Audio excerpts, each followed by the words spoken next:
So, my bad. Welcome back. Welcome back to the Multiverse Lounge. Multiverse Lounge. We're on episode 5. Episode 5. Oh my god, let's go. 5 weeks of doing this already. I know, how exciting's that? Bit of a milestone. Yeah, a bit of a milestone. You know, we'll keep pumping these out, and we'll just get straight into it. What did we get up to? What was it? When did we go out to dinner? Was it Friday or Saturday? I think it was Friday. Friday, you guys usually go Fridays. Yeah, it was Friday. I'm starting to come in now. Starting to come into the friend group, you know. He's still on the outer though, we'll say. No, but we had a good dinner and then... Yeah, parking was horrendous. Had a little bit of ice cream. Yeah. Freshie. Yeah. And then what did we do today? We, Justice came to the gym with me and trained the little fella in leg day. Oh my god. Big leg day, yeah? Bro. Yeah. My legs. Hitting them hack squats. Man, that shit was pain, bro. But no, it was good. It was good. And then I guess I'll keep it ambiguous. Holy dribble W. Holy dribble W. In the big 2-6, big W for Jibs. W's. Yeah, Justice saw game. Justice saw Jibs' game. I guess. Look, we'll get straight into it. Get straight into it. Topic of the day, which is basically Disney had a convention. Convention in Anaheim over the weekend. D23 happens every year around this time, and that's where they announce all their projects and Marvel, Star Wars, Pixar, all that sort of stuff. Yeah. What do you want to start with first? I think the biggest thing to start with is the trailers, and we talked about it on this podcast before, but we'll start with the biggest trailer, Doomsday. Avengers Doomsday. It was just like a special look. Another trailer. I think it was so much better this time. Yeah, definitely. Kind of delves into the character of Doom and all that sort of. I'm so ready to geek out about it. But yeah, just a lot of exciting new looks. It's not a long trailer, but kind of gives a bit more plot details and yeah, it gives you more plot details in terms of Doom's character. Yeah. And motivations, and gives you a little bit of a almost like backstory between a very important part of Doom's character, which is Reed and Doom, the Fantastic Four and Doom. It seems as though there is a relationship or some sort of familiarity between them, which we were kind of worried that like Doom was either from a different universe. There was Latveria mentioned, but this is like the first outwardly explicit mention of like Sue talking about she knows who Doom is. She knows the kind of person he was. Yeah. And I mean that scene with Doom and Reed. Like the trailer just opening up, him on the chair, just aura farming, and then at the end, hell answers to me, for I am Doom. Yo, that shit's fucking hype, bro. Bro, Ultron, Thanos, now Doom is just spitting bars. Yeah, bro. Yeah. Couple of different looks at different characters.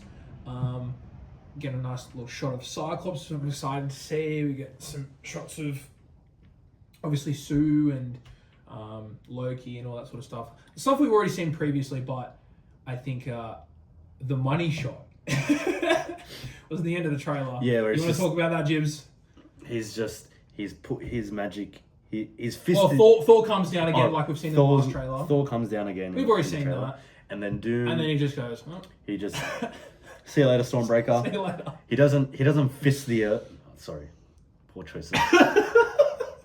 Very poor choice. He kind of just plants his hand and then use some sort of green magic.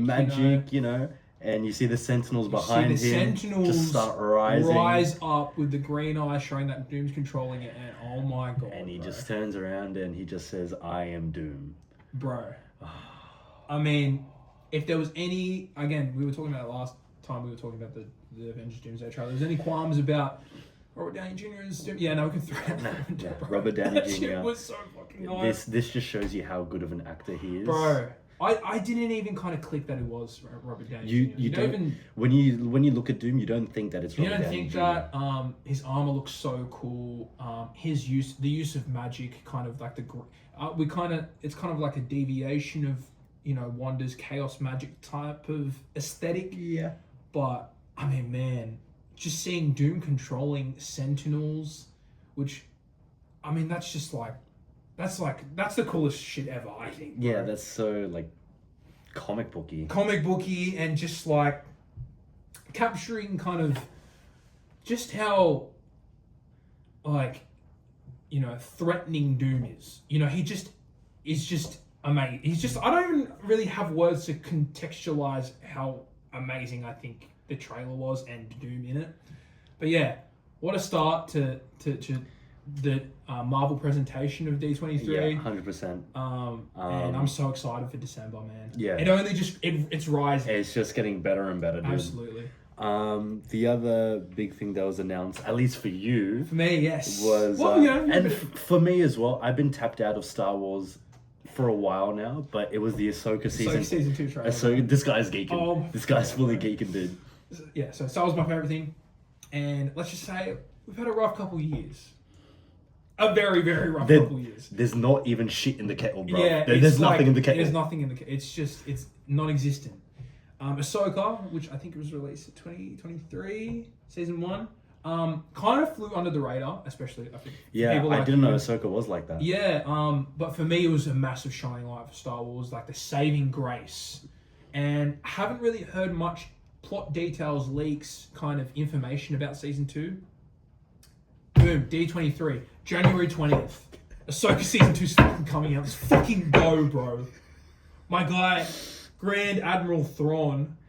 Oh, man, that was so cool, man. Controlling the Night Sisters, and he's got his Star Destroyer, and like, oh my God. And like the way this guy's talking about Ahsoka season 1 with Ahsoka season 2 coming out, I'm kind of like. And give context.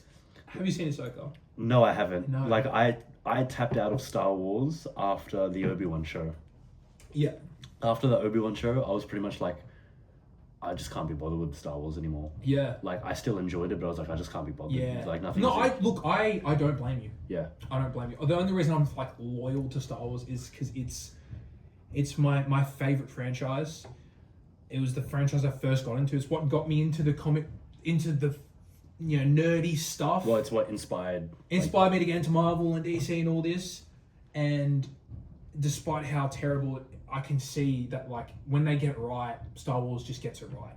And yeah. I implore you, Jibril, to go and watch Ahsoka. Okay. I truly think it's fantastic. Okay. And it's spearheaded by Dave Filoni, who was the creative behind Rebels and Clone Wars and, you know, the inception behind Ahsoka. Dude, it's so good. So good. Even like the show that I'm watching, like I said last week, Avatar, The Last Airbender. Dave Filoni's a creative in was a creative. He's fantastic. Oh man, just so many cool things. Like, I just think it builds upon the last season. It's kind of hard. I want to talk about spoilers for season 1, but because you haven't seen it, I won't delve into it. But I just will say,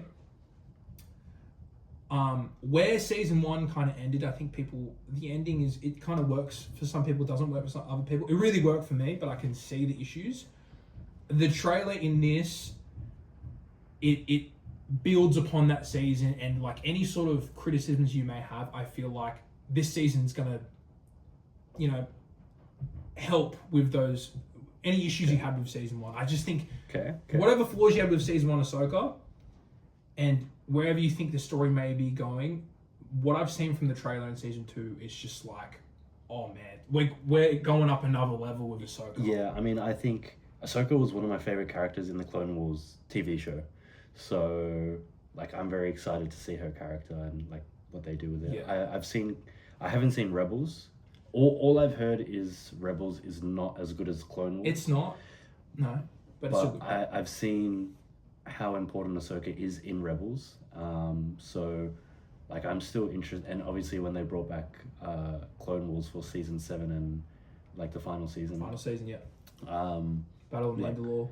Seeing her like dunk on Darth Maul. Yeah, like, no, awesome. Yeah, awesome, dude. You also saw Mando. She shows up. Yeah, she shows up in well. Mando. This built the show kind of platforms off of that. Yeah, even Mando, like, I didn't finish all of season 1. I was kind of tapped out of that. You didn't finish season 1. Have you watched season 2? Oh wait, so, oh my god, Like that's how tapped out of Star Wars. Bro. Don't get me wrong, I love Star Wars. Well, you need to watch Mando season 2 because I mean, I do know Ahsoka shows up. Yeah, I do. And then it platforms off of that. Yeah. Okay. Watch that as well. Okay. But so exciting for Star Wars. I'll put that on my watch list after I finish Avatar. Got a couple of things to watch. Definitely. Yeah, got a lot to watch. But that was so exciting, and again, Star Wars is in a rocky place, but there are glimpses of hope. There's glimpses of hope.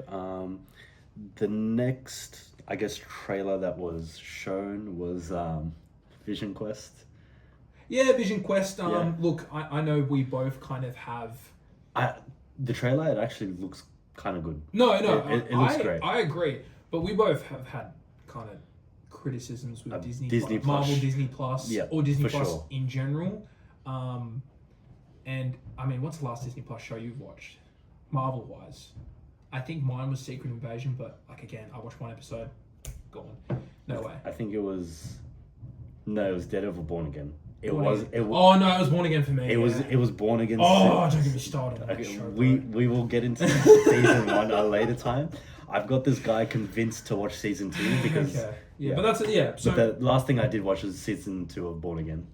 Yeah, I think so. Yeah. But I think it's because it's a more interesting character, Daredevil. Yeah. So you're having one of your main Marvel characters. I'm more intrigued to watch a show about that. But we've both kind of been tapped out of the Marvel Disney Plus shows, and with this trailer, again, my interest for this show is not particularly high. But one aspect that we will touch on is I'm very excited to see James Spader back as Ultron. Yes, I'm very excited. I just want to hear him say bars. Absolutely. And I think I really do think Age of Ultron is quite an underrated film, and I think he's a big part of that. And I think that he was kind of wasted. I think, especially when you look at Comic Ultron. Comic Ultron is where he's almost like he always comes back. Yeah, always comes back, a threatening kind of villain for the Avengers, and to see him just kind of get killed off in one movie, it's like, damn, I feel like you could have utilized Ultron way more, and to see him come back is really exciting. Yeah. It obviously platforms off of WandaVision, which we both watched, which I think was pretty good. I think WandaVision was good. Yeah. But again, interest for this isn't very high. It's not very high, especially when you have Vision Quest next to Doomsday. And then another big announcement that we'll get to later. Yes. But I guess the trailers for D23, there was a lot of announcements, so we won't cover all of them. We obviously know there's favorites for people who I don't know, you like Frozen 3, sure. I mean, I love the first Frozen. I didn't watch the second one. I didn't watch the second one either, but that's exciting for a lot of Frozen 3 is coming out. Disney fans. Coco 2, I'm really excited for. Yeah, Coco 2, very excited. We're excited for Incredibles 3. Incredibles 3, we watched the second one together. Yeah, years ago, man. Good to see that franchise come back. Yeah, things like Lilo and Stitch. Yeah, 2, the live action version. The very first live action sequel for a Disney movie as well, I'm pretty sure. Yeah, okay. So that's, those movies make bank, so I'm not really surprised. Not surprised. Kingdom Hearts series, I'm not really tapped into that game franchise. I'm also not people excited. Yeah, I'm not also tapped into Kingdom Hearts, but I do know close friends around me who love Kingdom Hearts. And I know that franchise is a beloved franchise. So seeing more content out of it, because I'm not in the franchise, so. People in the comments, you can tell me if I'm wrong, but from Kingdom Hearts 3 to Kingdom Hearts 4 in terms of the game, the franchise itself was kind of like Star Wars, just nothing, literally nothing. Okay. I might be wrong, but beloved franchise. But the other Star Wars related news that came out, which I clarified to you and kind of made you more excited, was I didn't even really know about Star Wars Starfighters. Star Wars Starfighters, directed by Sean Levy, starring Ryan Gosling. Again, my relationship with Star Wars is so complicated, but I just don't know how I felt about it. But you gave me a bit of context on where this might go, and I'm kind of excited. Yeah, they just give you a little bit about the character. I'm pretty sure they reveal it's Cade, I think. But the main thing that I told Justice that was in the announcement was this does take place in the same Star Wars canon, so it does take place in the Skywalker saga, but it's in a brand new galaxy. Okay. Yeah. So it's... I mean, that's exciting to see. It's technically away from the Skywalker saga. Almost, just think of it as it's got nothing to do with it. Yeah. I hope they go in that direction when the movie comes out. You know, it gives you something fresh about Star Wars. It distances itself from whatever is going on. I think it stops this 15-year-old issue of... honestly, since the prequels. Yeah. I mean, not really, but I would say the main... since the prequels, yeah, absolutely. Yeah. I mean, the prequels were part of George Lucas's vision. Yeah. But post-prequel era... I think Clone Wars, since 2003, the issue has been filling in the gaps. And, you know, there was a bit of kind of idea with Star Wars to go big with the sequel trilogy and do something new. But, you know, we know the mess that happened with that. But, yeah, again, Star Wars has always had an issue of kind of wanting to expand itself and playing it safe. It's really playing it safe. Just, you know we like these 6 movies. Let's fill in the gaps in between all of that. Yeah, and there's only so much you can expand within those 6 movies until it's like, what more story can you tell? And that's why I don't blame people like you, Jibble, that are just like, I'm just kind of tapped out. I've exhausted with Star Wars and where it's going, because even for someone excited like Ahsoka, and I think it's going to be phenomenal, it is still filling in the gaps and we know where it's going. Whereas something like you said, like with Starfighters, yes, it is in the Skywalker saga, but the fact that it's in a galaxy can give maybe an inkling that it's disconnected or kind of isolated to its own thing. And that's exciting as a Star Wars fan that's kind of just gone through the fucking ringer. Especially the idea that you can have it in a new galaxy.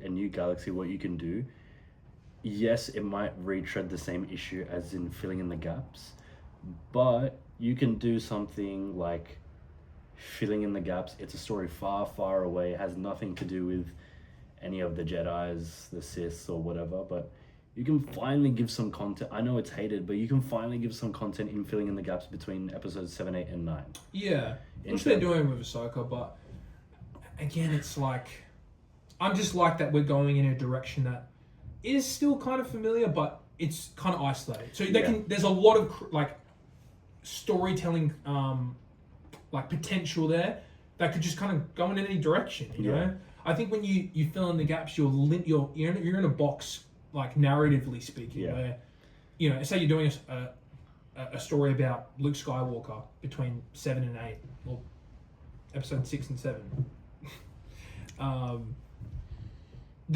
You remove the audience's ability to feel any sort of threat or like interest, because you know at the end of the day, you know where Luke's story goes. You know, and Star Wars isn't the only franchise that does this. Yes. My favorite, like one of, if not my favorite franchise of all time, Dragon Ball. Dragon Ball Super takes place between the end of Z, which is shown in Dragon Ball Z, and the end of the Buu arc. Everything in Super happens in between. Super, yeah. Not Daima? Daima happens after the Buu arc, but before the end of Z. Really? So everything... Wait, what? Everything happens in between the end of Z, where Goku flies away with Oob, and the defeat of Kid Buu. Everything in Super happens in between there. Oh, the tournament power and everything? Everything. What? Everything, dude. So okay, that's a conversation for another time. I did not know that. No matter how great the storytelling is, at the end of the day, that the fans do have an issue with is... Okay, we need to talk about this offline, because I did not know this shit The biggest issue is, when are we going to get stories past the end of Z? Okay. Because it's like... Still same kind of issue. It's sort of the same concept. It's like, okay, like, this gives it another issue of, like, obviously the Dragon Balls is one issue of reviving people and stuff, but it also gives you an issue of, like, we know Goku survives. We know Vegeta survives. How, like... The story can still have stakes, but how, like, you can't really do much when you know Goku, Vegeta, and the whole gang show up at the end of Z. Yeah. Like, you see them. Yeah, okay. So, that's like, Dragon Ball has that same issue of filling in the gaps. Yeah. Hopefully one day Star Wars can course correct. But, yeah. Exciting for the future of Star Wars and the interest in Starfighter for a lot of fans like us who are like kind of tapped out. But moving on to another, probably the second biggest news of D23. Yeah. They announced the X-Men cast. They finally officially announced Jake it. Schreier, director of the Thunderbolts. Great movie. Great movie. He's it. been tasked with directing the MCU's version of the X-Men post Secret Wars in 2028. There was already deadline articles of announcing Samara Weaving as Emma Frost. Batters. She showed up on stage. Kit Connor as Scott Summers, Cyclops. I have not seen him in much, but I can see the vision there. Should have been me. That's what I'm saying. Should have been me. To me, my X-Men. But it's exciting to see Scotty Summers and him being cast. But I mean, obviously with Sadie Sink as Jean Grey, showing up in Brand New Day. She showed up on stage, and then they announced new casting. So kind of people just came out of the left field. Do you want to? I think it's Christopher Abbott. Abbott as Charles Xavier. Yeah. I've not seen him in anything, but I can see it. Maya Boyd as Storm. Maya Boyd, she is a Broadway actress. Yeah, I saw that. Which is like, I really think that's a really bold move from Marvel, and it's exciting. Like, you don't want to see the same actors. It kind of shuts up all the haters in terms of like fan castings. Castings, you know, I think people had perceptions of who they wanted to cast, but I can see her. She's stunning. She's, you know, I think Storm's a very important black and female character, and I think she needs to be done right, and she will be showing up in Coogler's in Black Panther 3, which is exciting. And then bombshell. Indy Navarrete as Rogue. Damn, bro. Damn. And then the other cast. That's a killer. And look, you know, she obviously showed up in Obsession. which was like kind of like the blow up movie of the year, her blow up role, and she was fantastic in it. And her as Rogue is like kind of comes out of left field, but like I really like it. I've seen the discourse online, and I think people are. I'm so sorry. Y'all are dumb. Y'all are stupid. The discourse online is like, she's too short. She's not bulky. Like, hello, did you not see the reception when Hugh Jackman was cast as Wolverine back in the 2000s? Yeah. He's way too tall. He's not hairy enough. He's not a manlet. He doesn't smell. And people love him. I trust in the vision. I can kind of see some sort of criticism about her height, but like, you know, like, who cares? Actors wear platforms. There's ways to work around it. I just think I think people need to focus less on what the actor looks like, and I think it's important, obviously, especially when you're casting characters, important racial or aesthetic type looking characters. But I think it's important to know the caliber of actor that you cast as well. And in one movie alone, like, Indy Navarrete showed fantastic, so much range and like she's probably going to get Oscar and Academy noms. I reckon, yeah. And her career is just going to go like that. Exactly. So excited to see her. And then another shock, which I didn't even see this coming. Yeah, it was Jibril Muhammad as Gambit. No, in your dreams. I mean, Kylo Ren, Adam Driver, Mr. Sinister. I kind of got rage baited because, like, he does say it on stage. He's like, Actually, let me try again. He did rage bait that. I saw that clip. Yeah. He sort of just like, he rage baited. He's like, I'm playing Magneto. Let me try it again. And then he says, I'm an asshole. Nathaniel Milbury, which is an alias for Nathaniel Essex, known as Mr. Sinister. Anyone who's not tapped in on X-Men, he's one of their biggest villains. He's so interesting. He's like a scientist. He experiments with a lot of X-Men, messes up with them. He's very threatening. He shows up in the Deadpool game. Yeah, that's where I know him from. Yeah, and not a lot of people know about him in the wider kind of community. But I think having Mr. Sinister as the villain instead of going the traditional route as Magneto, I think that's really exciting. Yeah, and it shows a fresh direction of where the X-Men are going, I think. It's not like your typical, all right, let's make a Batman movie, Joker. Yeah. It gives you something new to work with. Absolutely. And he is a fantastic caliber actor. Multiple nominations. for Academy Awards, and obviously was probably the strongest part of the sequel trilogy. Oh yeah, 100%. One of the best characters. And there was also buzz, a couple of years ago that he was going to be Reed Richards, and again, like he was. I'm pretty sure he was. Him and Pedro. Not Pedro, but someone else was meant to play Sue Storm instead of Vanessa Kirby. Oh, I think it was Emma Stone. Jodie Turner, I think it might have been. No, I think it was a big name like Emma Stone or something. Margot Robbie, man. Margot Robbie. It was Margot Robbie. It was Adam. So he's always kind of had, conversations with Marvel, but to see him cast, and especially as Mr. Sinister, is really exciting. So, very promising. Film comes out May 5th, 2028. I can't wait for that. I'm so excited for the X-Men. So excited. There's a part of me that even we talked about Doomsday, and that's very exciting, and Secret Wars. There's a part of me that kind of also wants to get to the finish line and reset and do something new and see where they go with the X-Men, Yeah, it gives you a brand new way to sort of bring it in, reset everything with your characters, but also it helps Marvel with the one issue that they've had with the last couple of movies is just restarting again with their connectivity of the world.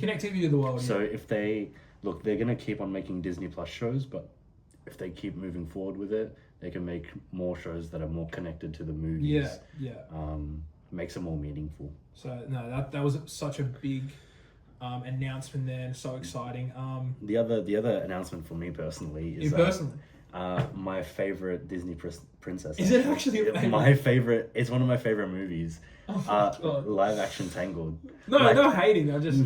It's just like. I've always wanted to be Flynn Rider in my life. Okay. And I know you've always wanted to be Maximus the horse. Sure. I'm not really that tapped into Tangled. Brad, Tangled is such a great movie. Okay, yeah. Maybe I need to rewatch it, but... It, obviously, the story of Rapunzel, golden hair, everything. But I think Tangled just does that movie so well. Yeah, okay. I love Flynn Rider as a character because I see myself in him so much. This cocky, arrogant, just like guy. You wish you were as good looking as fucking Flynn Rider, bro. I do fucking wish I was as good looking as Flynn Rider did.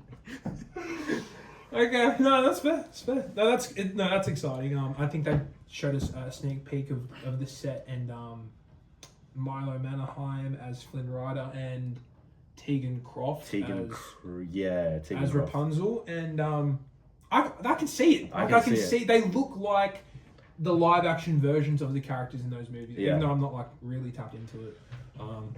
That's cool. I'm excited for that. Yeah. There's just a lot of exciting announcements from Disney, and I think people should be excited, especially with kind of the last couple of years, not just with Marvel and Star Wars, but Disney as a whole. It's kind of like. It's been a bit inconsistent. People were still tapped in, but people definitely saw the quality. Like, they had new Disney movies, they had live action, and obviously they were raking in the money, but people weren't. They were just like, it's a live action remake of something we've already seen. Yeah. Or like even some of the original movies, like Turning Red, or, some original movies, they just kind of failed at the box office, and maybe it was just kind of a sign that where Disney was going as a company and the stuff that they're releasing wasn't, people just weren't as invested. So it's exciting to see some projects that even people like me and you who aren't massive Disney fans, probably more Marvel and Star Wars, are excited.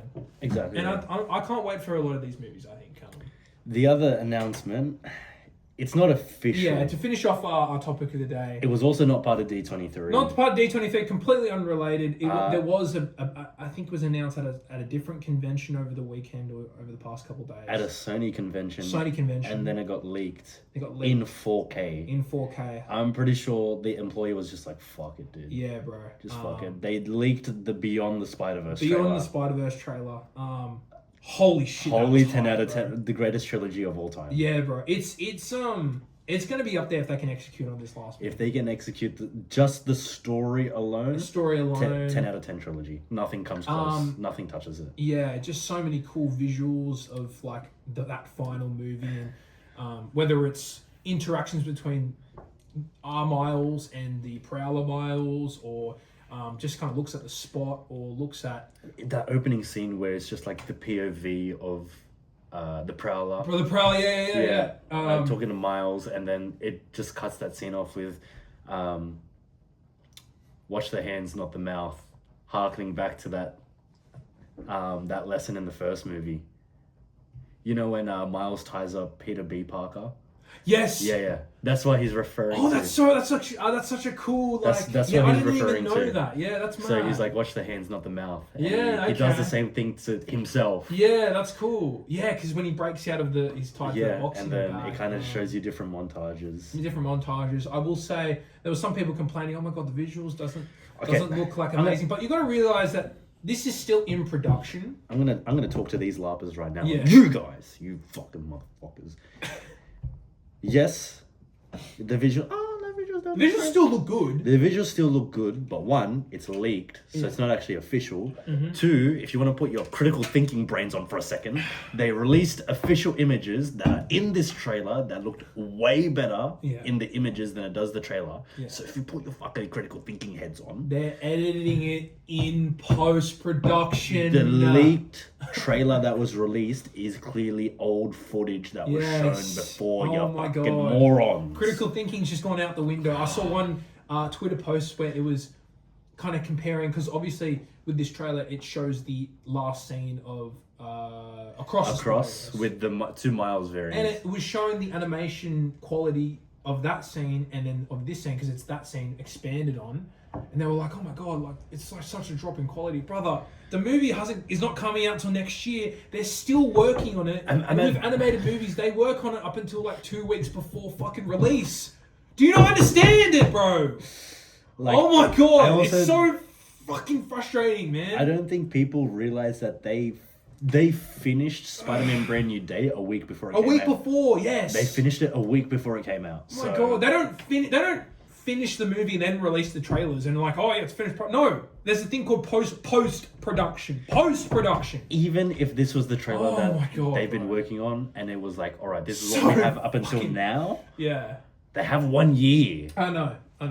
But besides those fucking larpers, those critical thinking fucking... I think everyone was really excited to see this, bro. Yeah, dude. Like, especially because, like, there hasn't been much news about it. Well, it was the same thing between the wait from into and across. Yeah. There was not much news. Not much news, besides just delays, which is unfortunate. Yeah, you know. Do you know why? Not why. I don't know if that's true though. With the whole thing with Haley Steinfeld. Yeah, the whole thing. I don't know if that's actually true. I think it's more just kind of the production of it and stuff. Yeah. But excited to see that. That's coming out like May next year. Yeah. Yeah. Can't wait for that. And again, if they can execute on that. Greatest trilogy of all time, or at least one of. Yeah, and I know there's people who are lower on Across because it feels like an unfinished movie because it needs Beyond. I think when Beyond comes out, people are gonna be more favorable to Across. Yeah, absolutely. But I still love Across, man. Oh no, I think Across is fantastic, and Into is phenomenal. Dude, yeah. But just a lot of exciting announcements. That finishes off our topic of the day.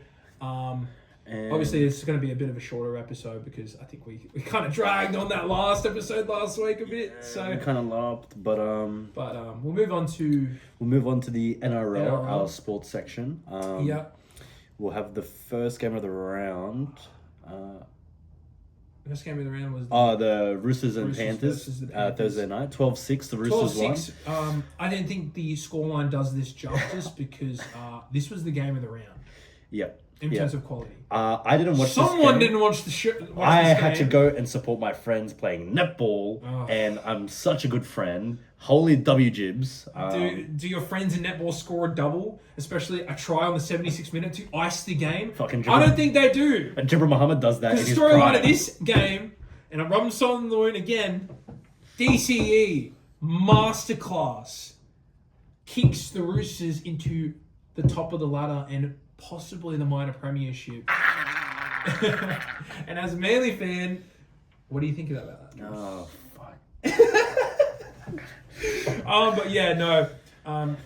Danny Cherry-Evans bagging 2 tries. Moses Leota would try in the 66th minute.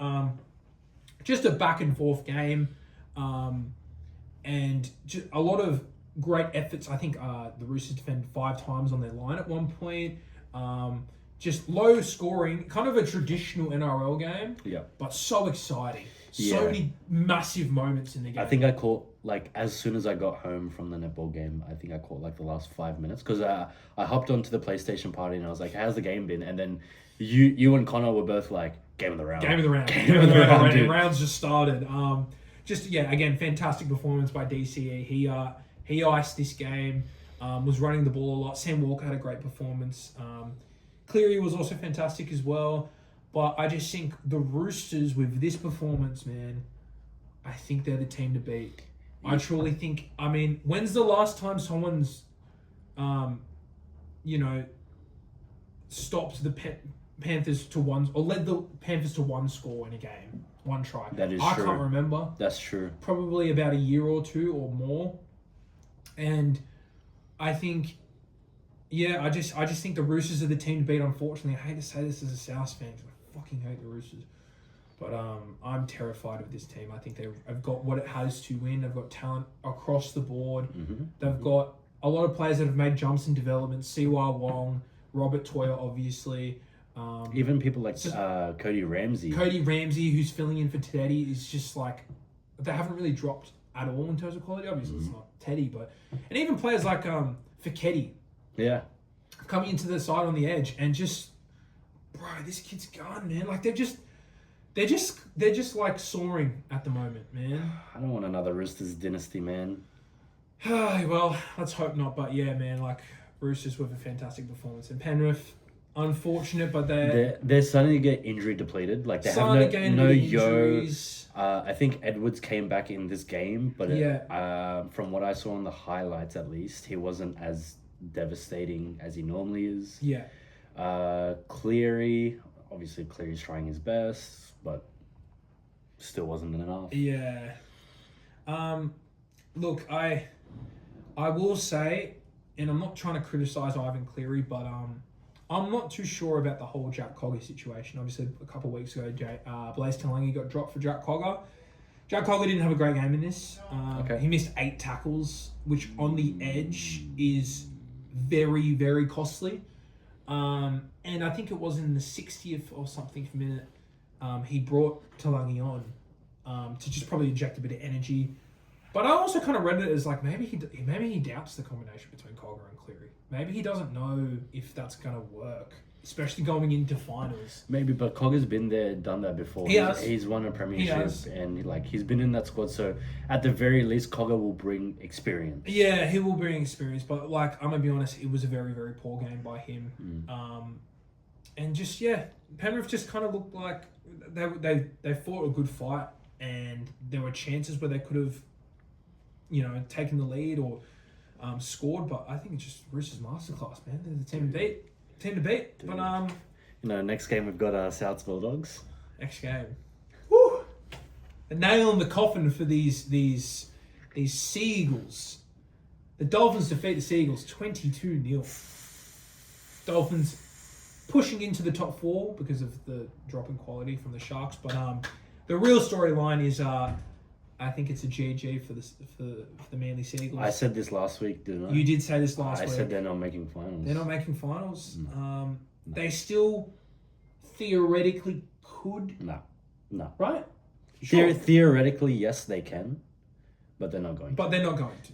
They're not going to. This is guys, as a Manly fan. I'll just leave this to you. What do you think, Jibble? As a Manly fan, I thought Manly were going to win by 65. 65.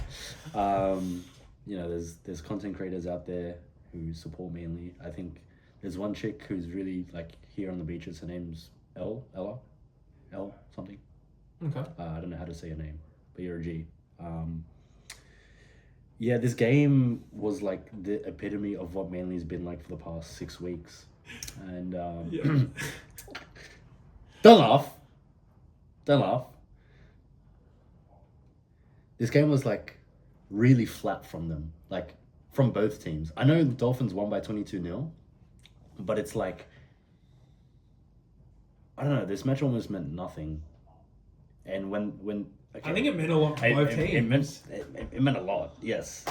But when you're watching the game and you're trying to feel the energy of both teams, you're just okay. There was a period where the Dolphins just they were going set for set. But we're just too injury depleted. Our forward pack, like we had Brandon Wakeham, Nick Lanaz, Jake Simkin, 3 hookers on at the same time in our forward pack. And our only other forward was Nathan Brown. Yeah. Off the bench. Yeah, wow. So literally no forwards. Yeah. No forwards. So as soon as our substitutes come on, we were falling apart. Yeah. We were falling apart. I think we were, I don't know if we were talking about this last episode or off camera, but we were talking about kind of the lack of depth in the Manly forward pack, and especially when Paseka and Laiafi come off, and I think they're really good players, but yeah. I mean, without those two, like you lack punch up the middle. Yeah, man. like Paseka didn't play this game because he's injured, so it was Laiafi. Okay. Who's still quite young. Who's still quite great young, player, but he's still refining his craft. We started Fletcher Baker, who I think this is his second or third NRL game. Yeah, okay. We also don't have Bullymore. We don't have Hetherington. That's a loss. We don't have Taukeaho. That's a massive loss. Yeah, so we already have 3 forwards. Yeah. And we've got people like, we had 3 hookers. We had Jackson Sherrod, who I think he still needs a little bit of time in reserve grade. Reserve grade, yeah. Josh Felaherty, he's a centre. Hugo Hart, he's only played 1 NRL game. So, and look, we had some good performances. Clayton Falala, dude. Wow, what a return. Dude. What a return. So many try savers. Again, I don't even know if we were talking about this on camera or not, but we've had conversations about Clayton Falala I mean, depending on how Tom Trbojevich's career could go in the next couple of years, you could be looking at Manly's long-term fullback. I think this guy is fantastic. He had a massive play on Cobbo. Yeah, where he just stopped him. Stopped him dead in his tracks, tackled him out, just little boyed him. Yeah. He's been fantastic. And I think, in that 4 or 5 game stretch around Magic Round where Clayton Falala was playing fullback, you guys were firing. Yeah, we were absolutely firing. I rate this kid so highly. I think he's a gun, bro. Funnily enough, he's not actually young. He's 26. He's 26? He's 26. I thought he was like in the 21, 22 range. No, he's 26. Okay. So, this is his prime time. Yeah. And he would be a good replacement for Turbo depending on however his career goes. Yeah. Look, don't get me wrong. Turbo is the better player. Turbo's not even in his 30s yet. He's 29. Wow, man. So, Turbo's still got I think there's a decision to be made there, front office-wise, where you might go. Well, Ruben Garrick's leaving, so that opens up a spot for Falala. And yeah, other than that, I don't have anything else to say to these chuds. No, it's... Look, Joey Walsh, I think... Look, I love the kid. He's great talent, great player, I can see it. But I think I said it last episode where he clearly needs more time. He needs to learn. Again, this will come with experience in the NRL. Yeah, reps, yeah. Reps, working with Fogarty, working with the coaches, working with Foz, who was a halfback himself. He needs to learn when to pull the right pass, when to add that flair, when's the right time to kick. Because there was a backline play, when we were watching this game at dinner, where he threw an intercept pass to Osako, straight to Osako. And it's just moments like that where if we have a little bit more position on the line, we can maybe score. And at that point, it might have been 12-6. Yeah. So, other than that, Joey Walsh, Falala. Probably also still sorting out his confidence defensively. I think his edge back row is Waddell, right? Yeah, Corey Waddell, that's another... I will say though, I mean that Dolphins team is just really stacked. They are a top 4 team now. Yeah, they've taken the top 4 spot over Cronulla, with Cronulla having back-to-back losses. But look, man, Hammer, Asako, Bostock, Farnworth, Cobbo, that's all rep players. Yep. Toa, I mean, I rate this guy so highly. They're firing at the right time, leading into finals. Yep. And again, it's just unfortunate from Manly. They're really, the lack of depth and injuries is really getting to them. I think that's the main thing, Mm-hmm. Yeah. But we'll move on to the next game. But this was also happening right after the Manly game when we were getting some fucking glory, gelato. The Rabbitohs beat the Bulldogs 22-6. 22-6. Bulldogs disaster class. Bulldogs haram ball. Yeah. No, I think, man, such a great performance from South. I'm so proud of the boys. We've locked in our spot for the top 8. I mean, there's still theoretically a way in which we fall out of the 8, but we only got to win one of our next 3. We've locked it in. We've booked our ticket. So excited to be playing finals footy, and I think there's so many key performances like I want to bring up, but I really just want to give a lot of credit to Cody Walker. He's been in such good form. Oh, yeah. And I think a lot of South fans they ebb and flow about their feelings with him, especially myself, I think.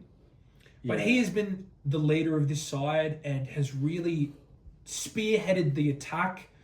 And I just think going into finals, like, despite his age, I think he's still one of the best halves in the NRL. Oh, 100%. I truly think that. I'm not even trying to be biased right now. I think he's so, like magnetic as a player. Like, and I just think he's so... It's insane because I remember 10 years ago today was when he debuted. He debuted at the age of 26. 27. Yeah. So he wasn't 25, young. 26. So it's like, yeah, I rate this guy so highly despite his age. And, Duffy's continuing great form. Yeah, dude, Duffy's such a... Stretch I always knew Duffy was such a great player for the Dragons. But McGregor, for whatever reason, just didn't rate him. They also had Sloan at the time, which obviously you want both of them on your team, but they decided to just offload Duffy, and now look at him now. I knew he was this type of player, and he's been so good for us, and he's getting paid barrel. Going into November 1st, there's going to be a lot of teams that are going to ask for his signature. Unfortunately, it seems like with Bennett's comments and just kind of the context around the club, we can't really keep him, at least at the level we're paying him now. But he's been in fantastic form, and I'm starting to believe I know why Bennett has chosen him over Dry Gray. I still think Dry Gray is the future of our club, but Duffy's in such good form, it's just kind of hard to drop him. Yeah. Duncan, great performance. Johnston continues to score tries.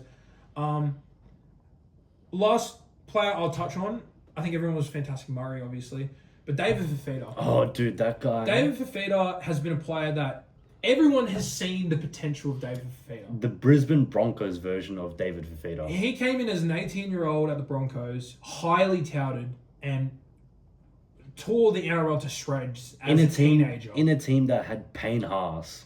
And him and Payne Haas were just so, clearly just these guys that, just as soon as they played the NRL, they were instantly fantastic players. Yeah. Despite their age. And over the years, Fafita has kind of been... His development hasn't been as linear as Payne Haas, who's just, he's on a trajectory to be the greatest prop of all time. He was supposed to be the main man at Gold Coast. He was the marquee signing for Gold Coast, him and Tino, and his first couple seasons were good, but he had habits in his game, kind of a bit lazy, couldn't really meet his match fitness, just inconsistencies, but there was always glimpses. I think right now... I think Ben is getting the most out of David Fafita. He looks so damaging this game. He was absolutely fantastic. He scored the first try. Bumped over Critter. Was just a threat. Every time he got the ball, he was attracting 3 defenders.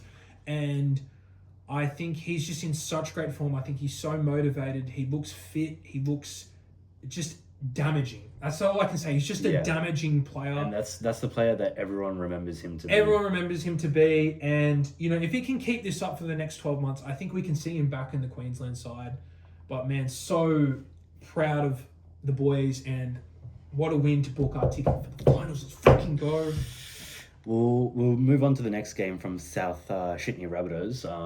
One thing I will point out before we move on. Okay, buddy. There's still a world where the Bulldogs can make the top 8. Yep. It's still very much in it, but... They need to fix They need to fix a lot of things. Their attack is still a bit iffy. I'm not too sure about Crichton as 6. There's some of his 5th tackle options and just him. He's a great footy player, and you can put him anywhere for a job, but I don't know if that's a long-term option. But... besides all that, I also just think the effort areas of the Bulldogs were just glaring in this. They looked fatigued. They look disinterested. And that's something Serrato needs to really fix really quickly if they want to make the top 8. Exactly. So that's all I'll say about them. Yeah. We'll move on to our next game. The Raiders and the Sharkies. Massive loss for the Sharkies. Massive loss for the Sharks. Not just the game, but they lost Braden Trindle for the season. Losing Braden Trindle, dropping out of the top 4. Yep. Back-to-back losses. This is the Sharks I know. This is the Sharks I know. This is the Sharks. The moment it comes to finals times, and they're not even in the finals. This is where they. This is the Sharks we all know. Granted, they've got a kind of an easy run home with the Titans, the Eels, and Melbourne. This is where Nico Hines has to step up.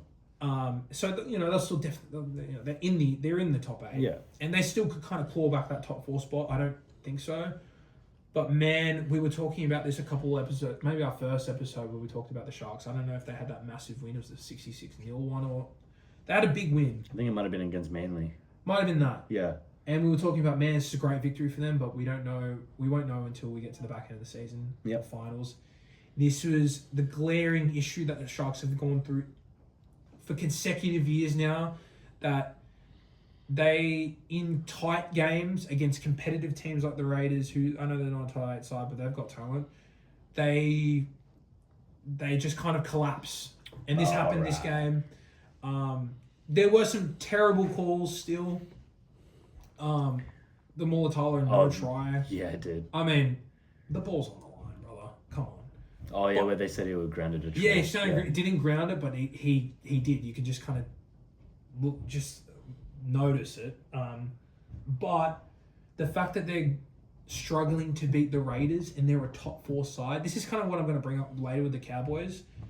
They should be beating the Raiders convincingly. With the expectations they have for the season and where they view themselves as a premiership threat, they should not be struggling against the Raiders. Like the Sharkies in this point of time under Craig Fitzgibbon, which he's a great coach.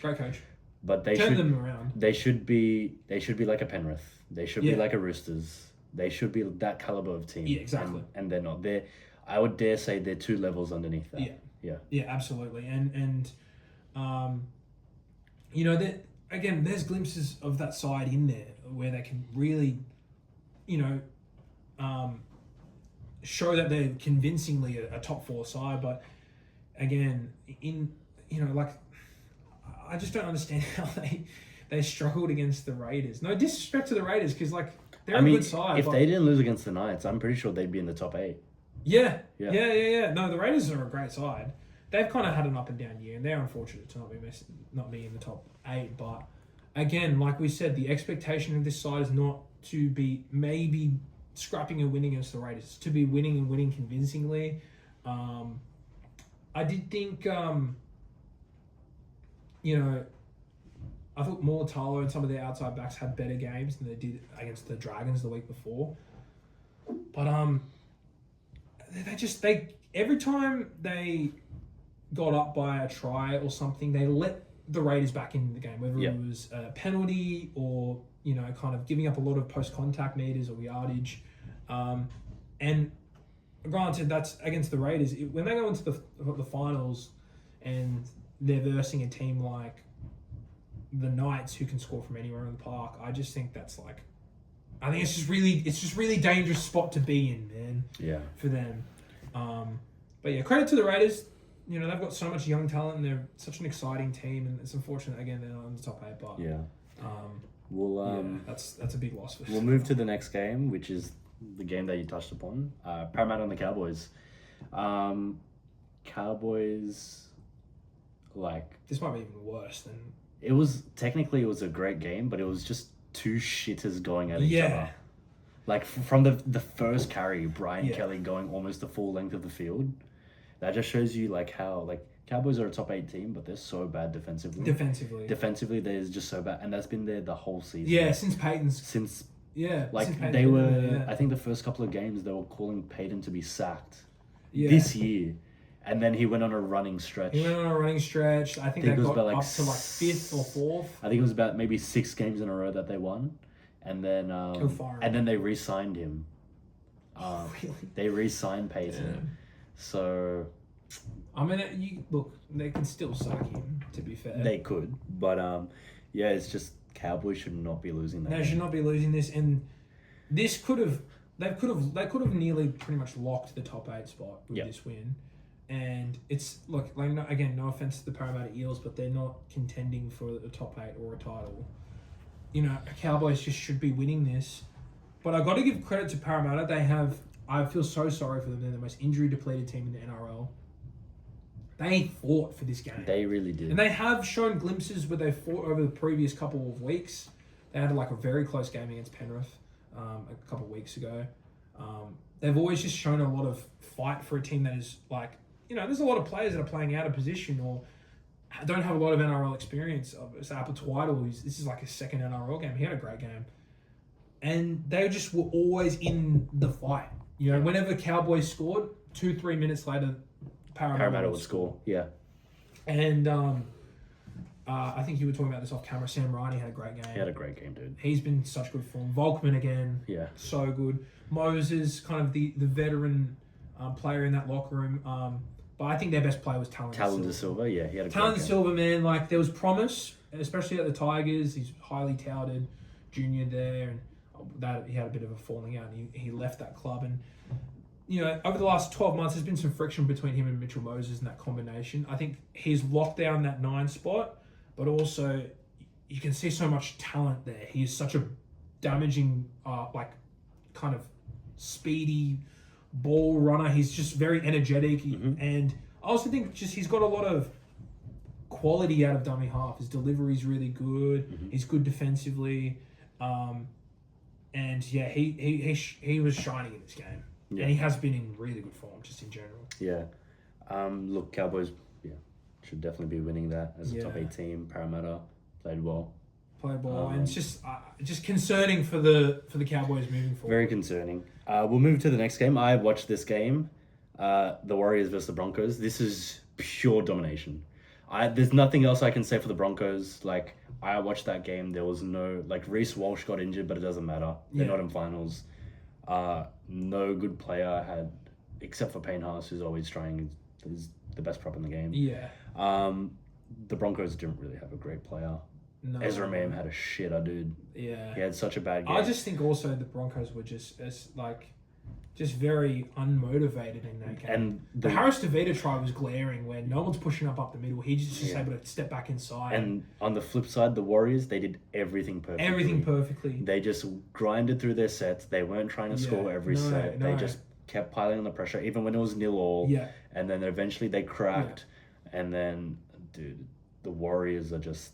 If the Roosters are a premiership threat, the Warriors are a premiership. Warriors are definitely a premiership threat. It's between, like, I could see a world where it's the Roosters, Warriors grand final. I could see that as well. Yeah. I think it's a lot similar to last year where you have multiple teams that can take out the comp. I think you got, obviously, Penrith, the Roosters, and the Warriors.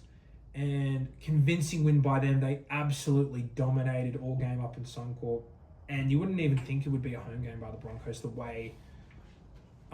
the Warriors just kind of went in and they flipped the furniture over. It was basically their house man. They were so devastating. They just opened their mouths and put their balls down their throat. And they couldn't do a single thing about it. Yeah, man. 52% possession, 85% completion rate. I mean... Like, they were so classy in this game. And they were just almost perfect. Like, what? They had, 7 try scorers this game. And when Metcalf did injure himself. Oh man, he did his hamstring I feel so bad for him, while goal kicking. But the good side of that is Chanel Harris-Tavita, after Metcalf went off, just completely took over. Took over the game. Just completely took over. He's been in such good form. Yeah. Yeah, he's been in the NRL for a couple of years now. I feel like he's taken a massive jump in terms of development. Yeah. For his age, you think, we kind of know what Chanel Harris-Tavita is. I think he's a half that can lead a team to a premiership. Yeah. Obviously, the Warriors have kind of been, they've had Tanner Boyd been at the head of the helm. They've had 5 halves combinations. That's credit to Chanel Harris-Tavita, where he can have multiple. He's been the consistent player there in that spine or in that halves comp, and has been good throughout, no matter what halves partner he has, and he's just been kind of a leader for this side. And man, they're a deadly side, dude. Yeah, dude. They got so much strike out wide, and they've got depth as well. Like, Adam Pompey was he was the main centre in this team. Now Lecker's come in, and Leotal's also locked that other spot up, and then Kyle Pereira, who they picked up at the start of the season. Yeah, the big Jibs regen. Big, you know. I can see the resemblance. Just let me get He's my playing a bit better than what Jibs would be playing. Okay, we're different positions. I also haven't had a haircut. And the haircut. Okay. He's definitely a lot bigger than I am, but But feels for Metcalf. That guy cannot take a break. But again, devastating, convincing win by the Warriors. Move on to the next game. Look, to be honest, I didn't watch this game, but who cares? I mean, it's great for the Knights. The Knights beat Titans 36-26, but it's like they lock in their top 8 spot. Except for the top 4 hopes. Bit of a nothing burger game. Bit of a nothing game. I think Knights got out to a lead early, and then Titans brought it back by the half. But again, Titans just can't stay in the fight. They give away way too many penalties. They've got talent, but they just don't feel... It doesn't feel like they've locked up a consistent spine. Yep. This spine was Ilias, Campbell, Kinney, and Pascoe. But then, you're losing Zane Harrison, and you're chopping and changing. Sometimes you have Brimson at 5'8", and it's like, I don't know. I don't know where Hano's taking this side, but the Knights are... They're a pretty scary team. They're just... I actually don't want to verse them in the top 8. I hope we don't I think they're... the Knights are... This season, they're one of the best attacking teams in the comp. Yeah, man. They can score from anywhere. Anywhere, dude. Anywhere. Fletcher Hunt had a double. Fletcher Sharp had a double. Fletcher Sharp had a double, and Gagai had a double, and Marju had a double. Yep. And I think both their wingers are in the top 5, try scorers in the comp. Dom Young and Marju are both in the top 5. Yeah, dude. Just convincing win by them. Again, it's a nothing game. It's the Titans, but Knights are a deadly team. I don't want to verse them in the top 8. Please don't line up with them. They're a scary team.